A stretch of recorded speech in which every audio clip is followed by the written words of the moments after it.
हमारे साथ बात करने के लिए इस वक्त इरफान मनहास साहब हैं, जो कि ज़फ़र इकबाल मनहास साहब के साहबजादे हैं और इन्होंने भाजपा में शमूलियत अख्तियार किया है। इरफान साहब, सबसे पहले तो खुश आमदीद। भाजपा का दामन थामा, क्या सोच कर? देखिए, सबसे बड़ी बात ये होती है कि जब आप कोई भी फैसला लेते हैं तो अगर मैं पॉलिटिकल सिस्टम में हूँ तो सबसे पहला ख्याल लोगों का आता है, आवाम का आता है।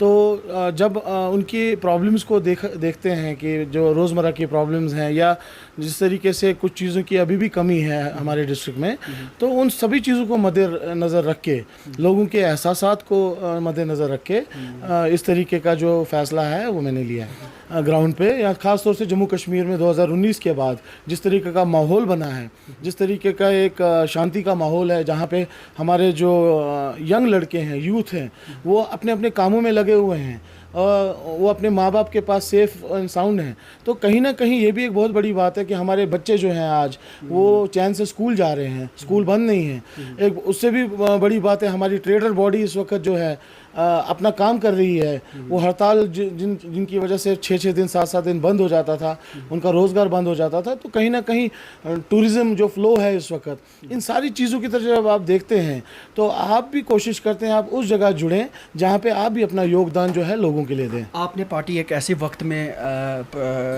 चुनी है जिस वक्त जम्मू कश्मीर में असेंबली इंतखाबात हो रहे हैं। पहले दूसरे मरहले की नोटिफिकेशन भी आ चुकी है, तीसरे मरहले की भी आ चुकी है। तो क्या कहीं से इलेक्शन लड़ने के प्लान्स वगैरह आपके? देखिए, मैं आपको ये बता दूं कि मैं इस वक्त एक ओहदे पे ऑलरेडी हूं। मैं डिस्ट्रिक्ट डेवलपमेंट काउंसिल का वाइस चेयरमैन हूं शोपियान का। और साथ में मैं जिस पार्टी में था, मैं वहाँ पे एक स्टेट स्पोक्स पर्सन भी था और जनरल सेक्रेटरी यूथ विंग भी था। तो मैंने इन ओहदों पे काम किया है। तो आज के टाइम पे जो इलेक्शन का माहौल है, हमारे जो कैंडिडेट हैं शोपियान के इस वक्त, तो मेरा यही है कि मैं उनके हाथ मजबूत करूं और इस पार्टी को जो है पूरी कोशिश करूं कि ये वहां से हम जो सीट है जीत लें। तो बाकी आने वाले दिनों में अभी बहुत टाइम बाकी है। तो आप समझते हैं आने वाले दिनों के लिए अब राहें हमवार की जा सकती हैं? जी बिल्कुल। जब आप अच्छा काम करेंगे, जब आप लोगों के बीच में रहेंगे, जब आप लोगों का दिल जीतेंगे, तो तब आपको इस चीज़ की भी अहमियत समझ आती है कि लोग आपसे जब प्यार करेंगे तभी आपको वो कुर्सी पे बिठाते हैं। तो जब वो आपसे नफरत करें तो वो आपको कुर्सी से उतार भी सकते हैं। आप समझते हैं भारतीय जनता पार्टी ही लोगों के उन एहसासात और जज्बात की तर्जुमानी कर सकती है? देखिए, एज ऑफ नाउ जब आप प्रैक्टिकली कोई चीज़ देखते हैं, जब आप हम इस वक्त के मतलब करंट सिचुएशन को देखेंगे, तो इस वक्त भारतीय जनता पार्टी ने 2019 के बाद वो चीज़ें करके दिखाई हैं जो बाकी जमातें जो हैं जिसमें फेल हो चुकी हैं। यानी कि उसके कारकर्दगी के एवज ही आप यहाँ पर बिल्कुल। आप देखें ना, मैं तो बार बार ये रिपीट कर रहा हूँ कि एक माहौल, एक शांति का माहौल है इस समय। और ख़ास तौर से जो टूरिज़्म का इस समय जो चल रहा है, या उसके साथ साथ में एक जो अपनी एक यूथ को लेकर या आवाम को लेकर जिस तरीके से जो पॉलिसीज़ आ रही हैं, तो वो कहीं ना कहीं लोगों के दिमाग में उसका बहुत इफ़ेक्ट होता है। यानी आपकी तवज्जो ज़्यादा लोगों को दरपेश मसाइल जड़े रोज़मर्रा की ज़रूरत की जो चीज़ें हैं, चाहे बिजली है, पानी है, सड़क है, हेल्थ है, टूरिज़म के ताल्लुक से आप बात करें।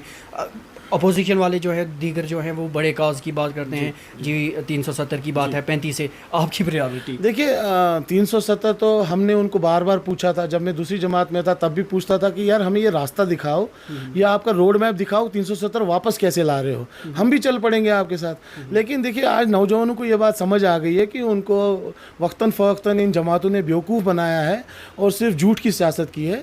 कहीं ना कहीं आप ये देखें, मैं अगर अपने डिस्ट्रिक्ट की बात करूँ तो बहुत सारे ऐसे मसाइल हैं जो अभी पेंडिंग है। जैसे कि हमारे जो मुगल शहरा है, जो कि शोपियान को और पुंछ को जोड़ता है, और ख़ास तौर से वो सारा जो कंडी एरिया है वो उससे जुड़ता है, वहाँ एक देराना मांग रही है मुगल टनल की।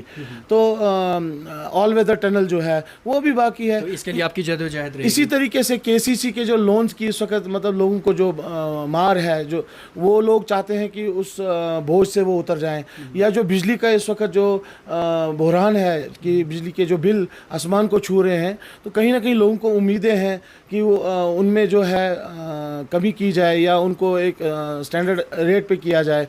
इसी तरीके से बहुत सारी चीज़ें, हमारी जो ट्रेडर बॉडी है या हमारी जो ग्रोअर बॉडी है, क्योंकि शोपियान ज़िला जो है वो जाना ही जाता है एप्पल के लिए, तो हमारे जो ग्रोअर हैं उनके भी बहुत सारे मसाइल हैं।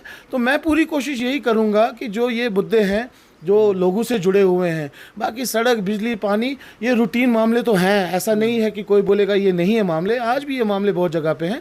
तो मेरी यही कोशिश रहेगी, जैसे कि मैं पिछले 4 साल से एज डीडीसी वाइस चेयरमैन वहाँ काम कर रहा हूँ लोगों के, और अब तो मेरी मजबूती इस चीज़ से होती है कि इंशाल्लाह, क्योंकि ये इस वक्त मरकज़ में भी यही सरकार है और यहाँ यूटी है, तो मेरी कोशिश यही रहेगी कि लोगों के मसाइलों को ज़्यादा से ज़्यादा किस तरीके से कम किया जाए, वही मेरी एक पहल रहेगी। चलिए, हमारे साथ बात करने के लिए बहुत बहुत जी, शुक्रिया। बहुत बहुत शुक्रिया आपका। तो नाज़रीन, आप थे इरफान मनहास, जो ज़फ़र इकबाल मनहास के साहबजादे तो हैं ही, साथ ही ये वाइस चेयरमैन हैं डीडीसी शोपियां से।